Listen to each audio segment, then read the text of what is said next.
వాతావరణంలో అనూహ్య మార్పులు మనకు కనిపిస్తున్నాయి. ఉదయం పూట తీవ్రమైనటువంటి ఎండ తీవ్రత, మధ్యాహ్నం పూట వాన, రాత్రి కాగానే ఉక్కపోత. వీటికి ప్రధాన కారణము గ్లోబల్ వార్మింగ్ అనే హైదరాబాద్ వాతావరణ కేంద్రం స్పష్టం చేసినటువంటి సందర్భం మనం చూస్తూ ఉన్నాము.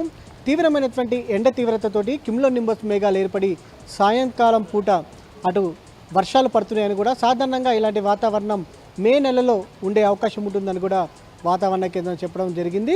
ప్రజెంట్ రాష్ట్రంలో ఇప్పటి వరకు కూడా ఈ సీజన్ వరకు చూసుకుంటే సాధారణ కంటే కూడా 30% పైగా అధిక వర్షపాతం నమోదైందని కూడా ఐఎండీ తెలపడం జరిగింది. ప్రజెంట్ మధ్య బంగాళాఖాతం, దక్షిణ బంగాళాఖాతం మధ్య ఏర్పడినటువంటి ఆవర్తనం ప్రభావంతో రానున్నటువంటి 3 రోజుల పాటు తెలంగాణ రాష్ట్రంలో తేలికపాటి నుంచి ఓ మోస్తరు వర్షాలు కురిసే అవకాశం ఉన్నట్టు ఐఎండీ అంచనా వేయడం జరిగింది.